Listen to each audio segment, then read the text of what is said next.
Friends, welcome to my channel. তো আমার চ্যানেলে সবাইকে স্বাগত। এখন বাচ্চা ঘড়িতে 6:30, আমি একটু হয়ে গেছে। বাসিকার সব সেরে আমি চালু করবো। তো চলো দেখতে থাকো কী করছি সারাদিন। তো বন্ধুরা, ভালো করে ঘরগুলো একটু ঝাঁট দিয়ে নিই। চাদর ফাদর সব চেঞ্জ করে নিলাম। ঘরগুলো ঝাঁট দিয়ে তারপরে ফার্নিচার মুছে নেব। ফার্নিচার মোছার পরে তারপরে গাছে জল দেবো, তারপরে চান করে নেব। বা গাছে পরেও জল দিতে পারি, মানে রোদ ওঠার আগে গাছগুলোতেও জল দিয়ে নিই। এখনই রোদ উঠে গেছে, এখন তো 6:40 বাজছে, এখনই কত রোদ উঠে গেছে, এত রোদ দিচ্ছে। আর আজকের গরমটাও মানে ভালোই সকাল থেকে লাগছে, যেন চোখ মেলেই যেন এত রোদ, মনে হচ্ছে যেন কত বেলা হয়ে গেছে। আমি ব্যালকনিটাকে আজকে ভালো করে জালনা ফালনা ঝেড়েছি, আর এখন ভালো করে ঝাঁপ দিয়ে নিচ্ছি। আর ব্যালকনিটা একটু আজকে কাজের মাসিকে বলবো ঘষে ভালো করে মুছে দেবে। ও আমি ঝাঁপ দিয়ে রাখি, পরে এসে মাসি মোছামুছি করে। তো কারণ বাসি ঘরে ঠাকুরকে জল দেওয়া থাকে, তো বাসি ঘরগুলো আগে ঝাঁপ দিয়েই রাখি, পরে এসে মুছে নেয়। তারপরে আমার ততক্ষণ আমার অন্য কাজগুলো হয়ে যায়। তো এখন ঝাঁট দিয়ে নিচ্ছি, নিয়ে দেখো চান হয়ে গেছে। এখন আমি ঠাকুর ঘরে চলে এসেছি। এখানে আমি রোজই আসি ঠাকুর ঘরে করে, আমাদের ঠাকুর ঘর যেটা আছে এখানে একটু এসে প্রণাম করি, কিছুক্ষণ দাঁড়াই। তারপরে আমি আবার নিচে গিয়ে যে লোকনাথ বাবার মূর্তি আছে সেখানে জল দিই। তো এই দেখো, ঠাকুর ঘরে না আসলে সকালে মনটা বেশ ভালো লাগে না। তো রোজই আমি নিয়ম করে একদম ঠাকুর ঘরে আগে আসি সকালবেলায়। তো রাধাকৃষ্ণ ঠাকুর পুজো হয়ে গেল, এবার আমি গাছগুলোতে জল দেব। তো সকালবেলাতেই জলগুলো দিয়ে নিলে ভালো হয়। এখন বাচ্চা ঘড়িতে 7টা। তো এই কুমড়ো গাছগুলো এবার অন্য টবে আরও কুমড়োর বীজ ফেলেছিলাম, তো বেরিয়েছে, আর অনেক নয়নতারা ফুটে আছে। আমি কটা তুলে দিয়েছি, আরও অনেকগুলো আছে। তো থাক, এগুলো পরে আবার ঠাকুরকে দেওয়া হবে। তার জামা কাপড়গুলো দেখো, কালকে বিকেলে মেলা হয়েছিল, তো এগুলো এখন তুলে নিচ্ছি। মেশিন চালিয়েছিলাম বিকেলে। আর যেগুলো একটুখানি স্যাঁতস্যাঁতে আছে ওগুলোকে আবার সরিয়ে মেলে দিচ্ছি। ভারী প্যান্টগুলো আছে এগুলোকে একটু সরিয়ে মেলে দেবো। আর ভীষণ রোদ, একটু পরেই আবার এসে নিয়ে যাব, বেশিক্ষণ রাখবো না ছাদে।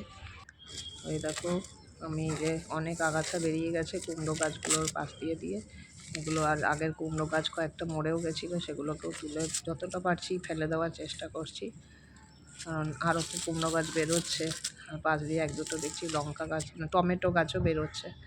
তো এগুলোকে একটু পরিষ্কার করে নেওয়ার চেষ্টা করছি। দেখেছো কত রোদ দিয়েছে, এখন এত রোদ না। তো বন্ধুরা, দেখো আমি নিচে এসে চা বানিয়ে নিলাম। এবার একটু চা খেয়ে নেবো। চাটা দেখো হয়ে গেছে, আর একটু ফুটতে দিলাম, একটু কড়া করে চা খেতে হবে, চা বানাবো। আর এই চা হয়ে গেল।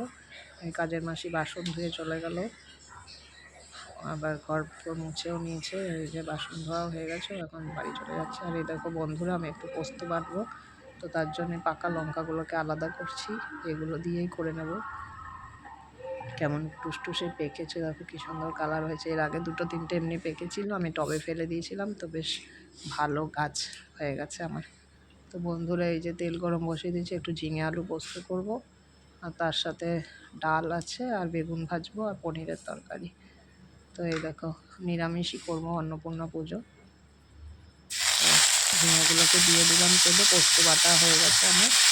ঝিঙেগুলো ভালো করে ভেজে আলু দিয়ে আলু পোস্ত করে নেবো, ঝিঙে আলু পোস্ত। ঝিঙেগুলো ভালো করে ভেজে নেবো, এবং একটু হলুদ দেবো আর একটু নুন দেবো, ঢাকা দিয়ে বসিয়ে দেবো। তো এই দেখো, ঝিঙেগুলো এত কচি ছিল না, খুব সুন্দর ছিল। তো বন্ধুরা, এই দেখো, একটু পাট শাকের ঝোল করেছি, এই পনির আলুর তরকারি আছে, আর করেছি ঝিঙে আলু পোস্ত আর ডাল। আর বেগুন ভাজাও হয়েছে অবশ্য, হ্যাঁ বেগুন ভাজাও করেছি, সেটাও তোমাদের দেখিয়ে দিই একটু। এই দেখো, বেগুন ভাজাও হয়েছে, অল্প করেই করেছি, 3 জনের আর কত লাগে। তো এই দেখো, পোস্তটা একটু বেশি হয়েছে, পোস্ত খেতে ভালোবাসে বাবা, ওর ছেলেও ভালোবাসে, বাবাও ভালোবাসে। বন্ধুরা, তো আমি একটু বিশেষ কারণে বাইরে বেরিয়েছি,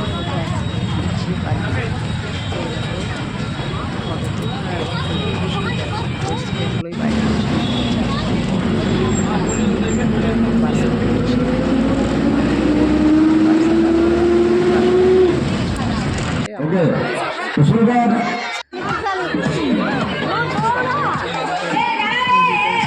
अभी शुरू नहीं हो गया, जब बोलेंगे शुरू।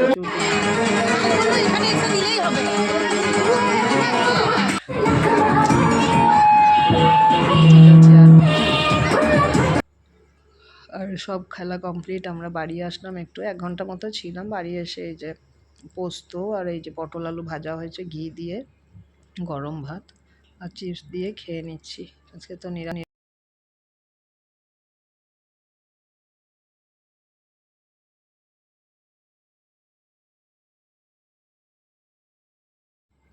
তো বন্ধুরা আজ এ পর্যন্তই থাক। বাসন্তী ঠাকুর আমাদের পাড়ার মাঠে তোমাদের সাথে একটু শেয়ার করলাম। তো কাল আবার একটা নতুন ভিডিও নিয়ে উপস্থিত হব।